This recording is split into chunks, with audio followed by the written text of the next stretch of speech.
All right. So yes, I'm Sam, and I'm going to talk about the path to resilience.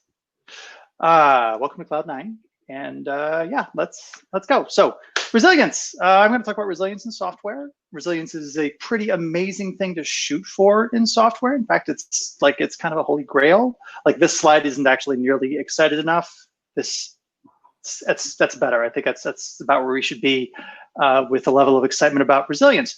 Really, it's a sprawling topic. There's actually a ton of research about resilience, although it's mostly not in software. It's in like medical, biological, social systems, things way more complex than what we are accustomed to working on. There's actually a ton of research about resilience, although it's... Oh, I'm getting feedback. Medical, biological... Better, I think, hopefully. Yeah. So it's easy to get lost in all the ideas. With resilience, it's the sort of thing like, you'll start digging in, read a bunch of stuff, and then you're like, oh, I understand it. And I have absolutely no idea how to apply this whatsoever. This talk aims to be a little bit less like head in the clouds about resilience, a little bit more practical. However, if you're hoping that you're going to come away from this like, hey, Sam told me exactly how to make my systems resilient, you're going to be sad because I'm not going to do that. So having set expectations, usually when I do a talk which is like focused on a particular word like this, I like to start with some etymology and definitions and stuff, especially because it like lends authority to the talk when you talk about something that's 800 years old. But I'm not going to do that here. That would actually not be helpful because of how buzzwordy it is. So instead, I'm going to give like a simple definition that just gets us started, and then talk about some examples, and we'll go from there. So to start, let's say that resilience is just the capacity to recover from challenging events. This is even more bland than what you would find in dictionary, but for our current purposes, it's good. I just want us all in the same ballpark. All right, so that's the definition, working definition, examples. Boats. Ships is probably a better word, but I like saying boats more than ships, so I'm going to say boats. So boats float. It's a big thing about boats, kind of the characteristic of boats that really makes them boaty. If your boat doesn't float, it's technically still a boat, but kind of nobody cares, right? So let's talk about one of the main ways that we keep boats afloat, which is bulkheads. Bulkheads are a way of partitioning the hull of a boat such that if there is a breach in a part of the hull, instead of the entire hull filling with water, just a few or one of the bulkheads fills with water. They came into Western ship construction in the 19th century. Some Indian ships in the 15th century had them, and then like some Chinese ships all the way back in the 12th century. So they've been around absolutely forever. Hey, look, I found a way to reference a thing that was 800 years old. The big thing about bulkheads is that they isolate failure, as in one bulkhead fails, but the whole system still goes on. We're drawing the boats analogy because of two things, right? Like one, boats have a single requisite thing that they do on which everything else depends, that is float. Any other interesting thing that you might want to do with a boat, if it doesn't float, it really kind of doesn't matter. So they're also, bulkheads, a spectacular analogy for how we aim to accomplish common thing in software.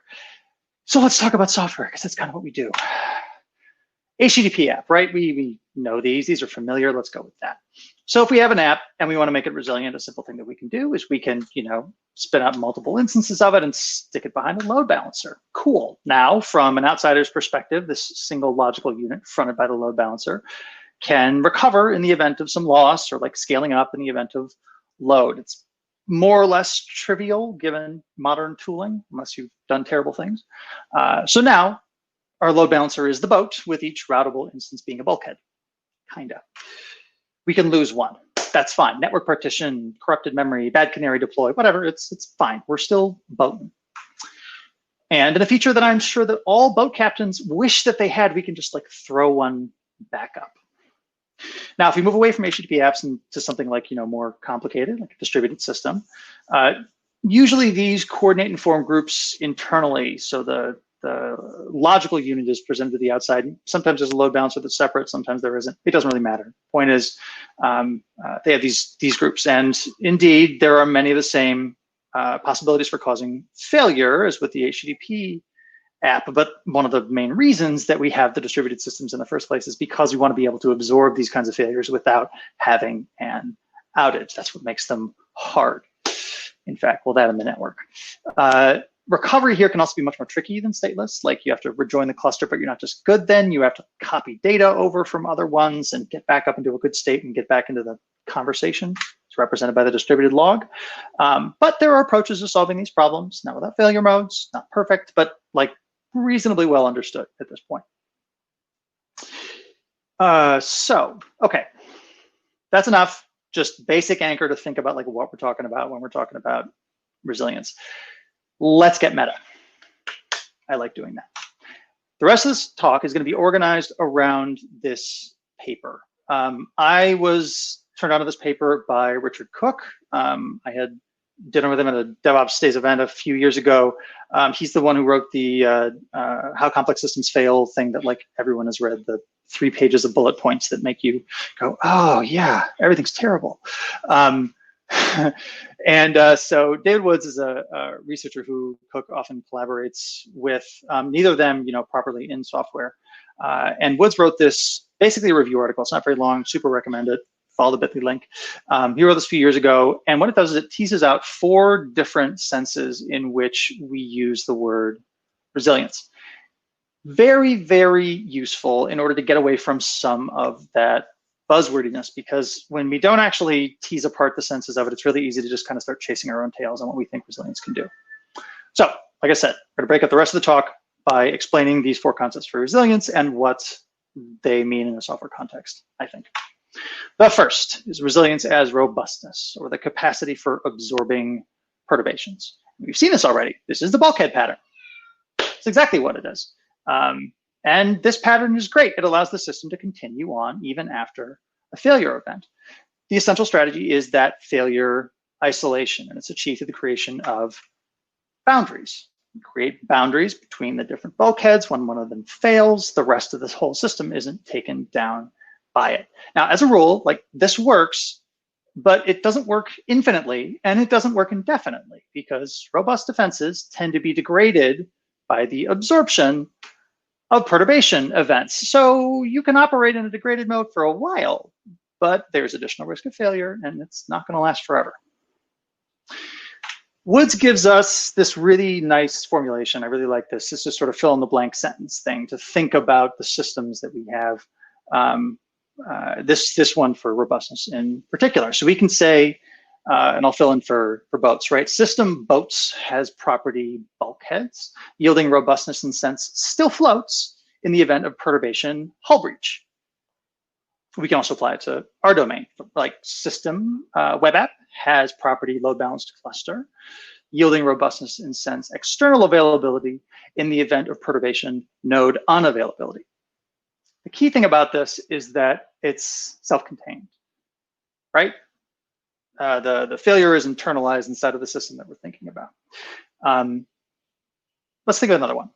System web app has property in an auto-scaling group, yielding robustness and sense latency and availability remains acceptable in the event of perturbation spike in traffic. Sounds similar, actually isn't, because it's different in a real key sense, which brings us to the next sense of resilience, rebound, capacity for returning to previous state. So this tends to be the thing that people think about with resilience that like is just intoxicating for for computer people. Self-healing systems, amazing. This is both more complicated and less complete than we often lead ourselves to believe. One of the major reasons for that is because rebound is different than robustness in as much as there is an external dependency. Now by that I mean, we have this cute little diagram here. We have a system that we're modeling, whatever the system is. In a robustness model, we're imagining that there's some perturbation event, right? And that then causes this partial failure to occur. And that's sort of the state that we end in robustness. With rebound, we have our system that we're modeling. The event comes in. This puts us into some kind of failed state. At that point, in order for the rebound to really complete, we are relying on something else to notice that we're in a bad state, and then to take some remediating action, which ends up getting rid of the problem. The dependency is the main thing that differentiates. We are no longer talking about a self-contained system. So here's another fill in the blank thing. This one's not Woods's, this is mine. But system web app can rebound to state acceptable latency and availability following template, launch template, what AWS calls them, with the supportive system auto-scaling group in the event of perturbation load spike. Cool, or if, I mean, what am I doing? It's like 2020, so, you know, Kubernetes. System web app can rebound to state running following template pod definition with supportive system deployment in the event of perturbation, pod unavailability, pod crash, any number of different states.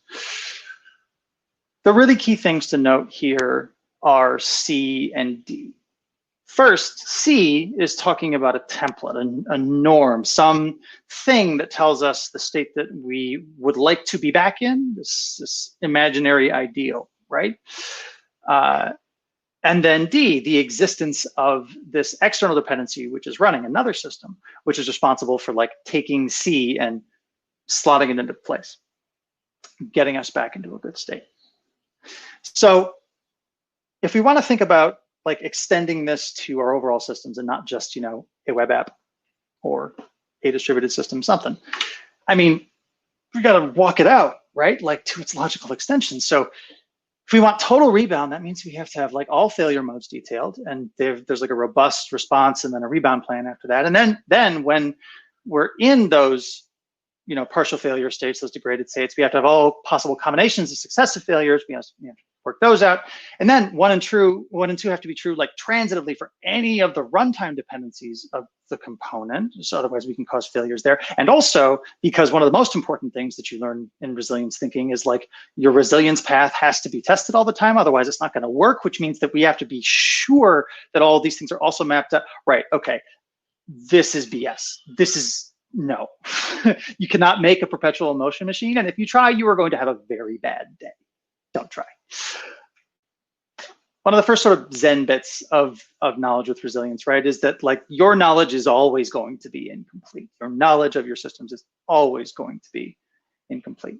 And one of the most important things you can develop in thinking about resilience is that little voice in the back of your mind that says, is this thing, that helps you answer the question, is this thing that I am working on actually on balance going to improve the resilience of the system overall, or do I think that the amount of complexity that will add, the amount of maintenance burden that will add, or the degree to which it perhaps depends upon business assumptions that may change, is it going to end up making it cause more harm than good? So this brings us around now to the third sense of resilience, and that is resilience as graceful extensibility, or the capacity to stretch when handling surprises. Now, there's a way that this sometimes gets talked about in resiliency presentations. The people talk about universal scalability law and like how things behave around the boundaries, and you can talk about it that way.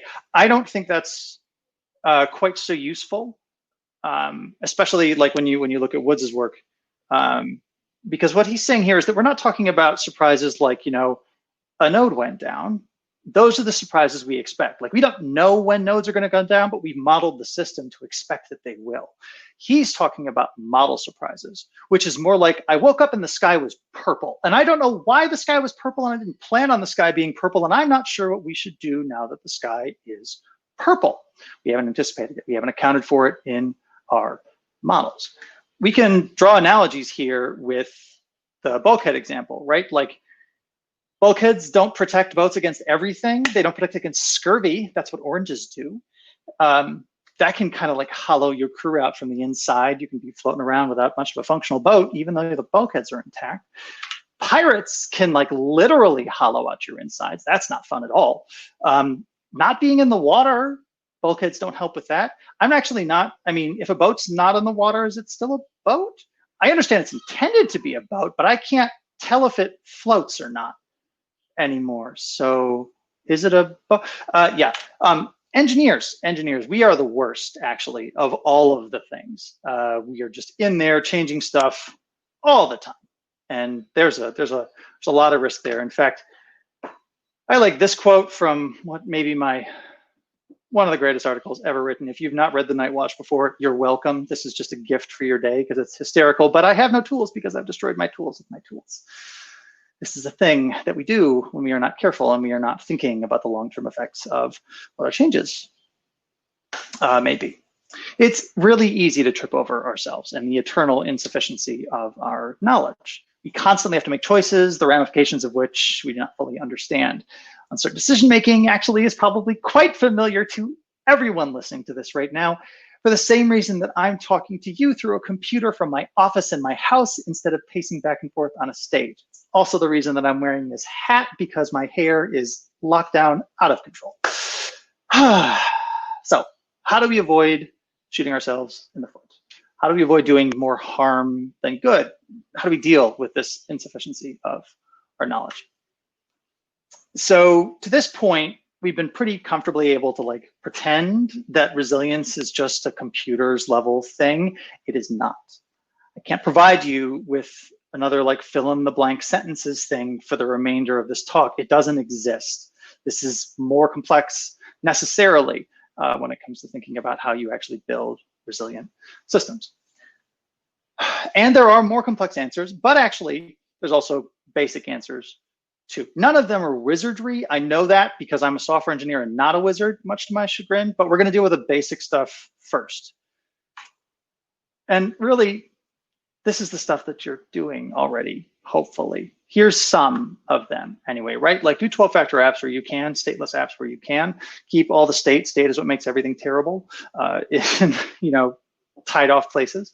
You should have standard testing in CI as part of what you do. Test as much as you can. Testing infrastructure can be harder, and that's probably more the focus of the people listening to this, but still, test where you can. And like apply robustness and limited rebound strategies. These are concrete strategies that you can apply.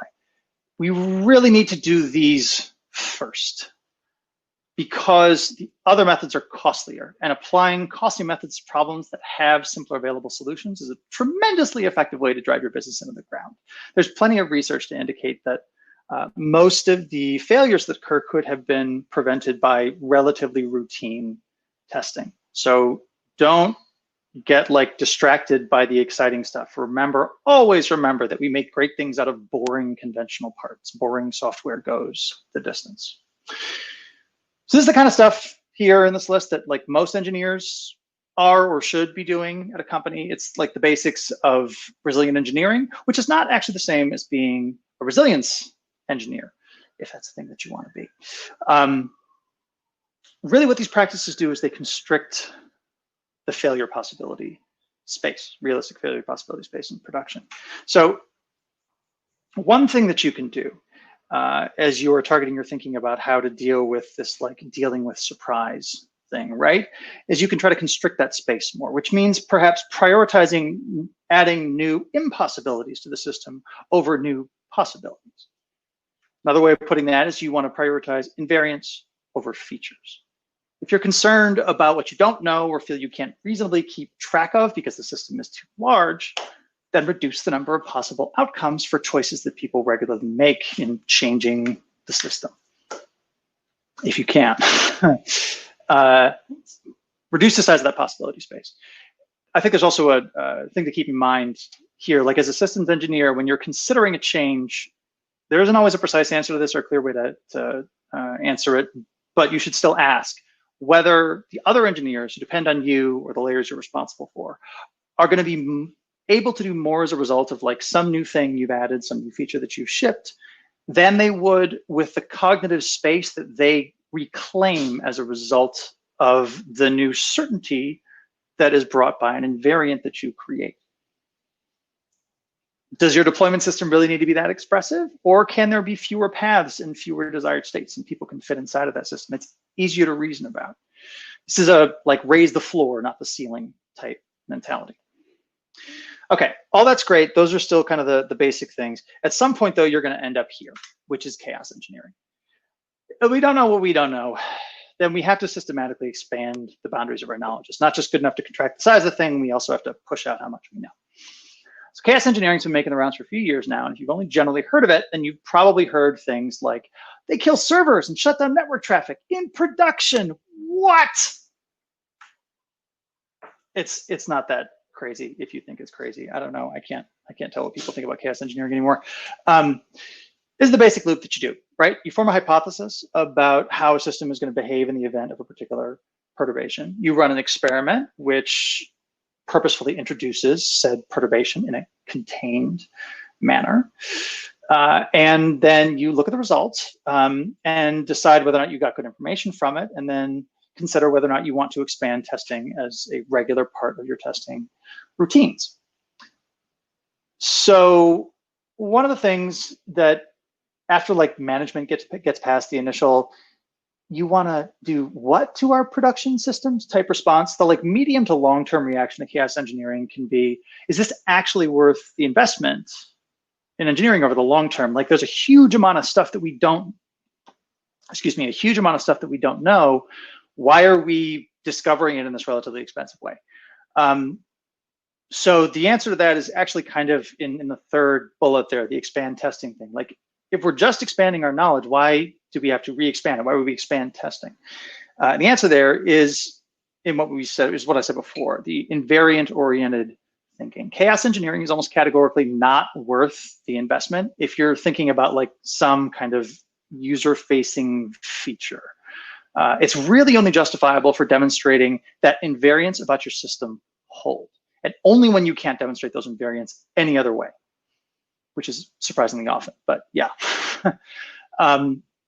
That's why you would want to expand testing and make it a regular part of what you do, because you think that this invariant, you know, your database will be available, your data will be consistent. I don't know, you know, something like this. You want to, that's something that you really want people to be able to hold in their minds so that they don't have to think about those lower layers and they can focus on their jobs. All that said, this actually does kind of tend to narrow focus, again, towards like more well-defined problems. If we have a particular database configuration and replication setup, and maybe we're splitting it across multiple geographical locales, and we've got monitoring systems, how do we handle node loss and network partitions? Like that's something that you can continuously answer through a chaos engineering regime. Figuring out what invariants you could or want to have, though, is its own challenge. And that brings us to the last sense of resilience, which is sustained adaptability, the ability to manage adaptive capacity of layer systems over time. And this, I mean, this is like a third layer of meta here, because now we're adding a time dimension over this. The thing we have to realize, resilience is an infinite game. You don't win infinite games. You only not lose them yet. So these are our four senses, right? There are some things you can do, some practices that you can put in place that fall under the first three rubrics. This is stuff that, you know, kind of concretely corresponds to the systems that you're building now. But those aren't really sufficient, like over the long term, to really continue playing the resilience game, continue being able to make your systems resilient in a way that meaningfully brings them back. Maybe the easiest way to point that out is to say, all the way back in the slide about the second set of fill in the blank sentences, where we're talking about the norm. What is the norm that like a pod comes back to? Well, as long as everything is simple pods, it's not too hard to write, like, you know, a pod definition or whatever other thing you've composed them out of. But the question of like, what should the pod be, and what is the larger system that it exists inside of, and how do you answer those questions? How do you maintain them? Those are harder, and those are more postural questions. These larger senses of correctness, and taking steps to adopt this resilient posture lets you win the game over the longer term. Now, it's worth noting the games run on models. This is kind of the defining feature of games. It's not really fun to play games that force you to consider all of the detailed complexity, fractal complexity of reality. So we build reduced complexity models. That's how we play games. I would argue that for the infinite game of resilience, maintaining the model is actually part of the game. Now, I can't tell you how to model your systems. I'm not aware of any like, general purpose generic thing that's just going to work and help you discover stuff. Again, if we're talking about things at the boundaries of our knowledge, I kind of by definition can't tell you what's at the boundary of your knowledge or how to keep your knowledge from having boundaries. That's not how knowledge works. But I can give this general, simplest, and what I've observed to be useful suggestion, which is that you should model your systems and their dependencies in order to build a picture of your fault domains. What are the things that can fail? What can those then cause to fail? And how do we prevent those? How do we get to a point where we're okay with how far a given class of failure can take our systems down? This is doable. The problem, of course, is that like as soon as you write that down, they're kind of stale. The more complex your systems are, the harder it is to trace the dependencies, the more people you need in the room in order to figure out what all is dependent on what all else. It gets harder. I don't have a solution there. I will point you, however, to this interesting paper from Alvaro and Timon a few years ago. It's an ACMQ, abstracting the geniuses away from failure testing, where they're talking about, it's very approachable. They're talking about some of the basic steps of chaos engineering that I talked about earlier, and just notes the general property, right? That like if we can enumerate a set of steps that are followed by experts, then we can usually teach a computer to at least ape those steps. One of the things talked about in the paper is the idea that we have the information necessary to be able to do this, and that it comes from tracing systems, that there are existing tracing systems, distributed tracing, open tracing. Open census was not around at the time that they wrote this paper, but same idea. I'm dubious. Tracing has serious problems in both scale and completeness. I've tended to find that there's this inflection point where your systems become large enough that you have enough of them that you can no longer assemble a small enough group of experts in the room to actually like understand the extent of everything that you've built. And that's the point at which it would become useful to have tracing to automatically build out models for you. This is what they talk about in the paper. They build out the models and then you can use those to figure out where to poke the chaos engineering. However, somewhere right around that inflection point is also where tracing becomes unmanageable, both because of the volume of data that it produces and because of a basic problem with completeness. Most of the existing tracing systems out there like expect you to instrument stuff manually or need you to instrument stuff manually, which means we're always like kind of asymptotically approaching having a complete picture, but never actually sure if we do. And given that our entire problem here is like the boundaries of our knowledge and whether or not our models of how our systems behave are complete, and if we've worked with all the failure modes, having an observational system which has its own knowledge limitation problem really just kind of compounds things. There's a maybe exception here. There's a new company. I've only talked to them. I have not used their stuff in production. I have not paid by them, called Flowmill, which has created an eBPF filter that basically just like watches all the sockets on your systems and uses that to construct traces dynamically. And because it's so trivial to install and you don't have to like re-instrument software, you can get a completeness guarantee out of it or a near completeness guarantee out of it that it's difficult to get from elsewhere. Maybe you can get this without Dynamics too. I don't know on another product well, but either way, that could change it around to the point where you have your auto-generated model actually kind of chase your infrastructure well enough that it can be a real and substantial help to this fourth sense of resilience, this sustained adaptability. It's something to explore. In any case, I feel like I have to go back to the very beginning now to say that this title is obviously a lie, because you don't reach resilience. This is not a destination. It's a journey. It never ends. And it's something that you just get better at applying the principles as you go. Thank you.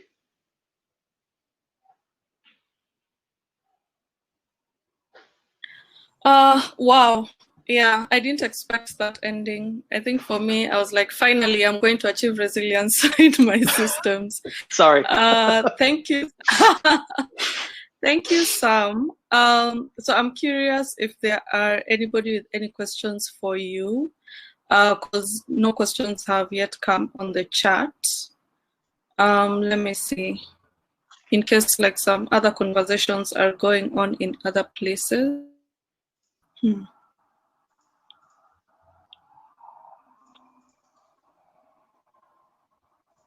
Okay. All right. So I think what we can do, we can provide your Twitter handle. Can we do that? Yeah, sure. In case anyone wants to reach you maybe later on.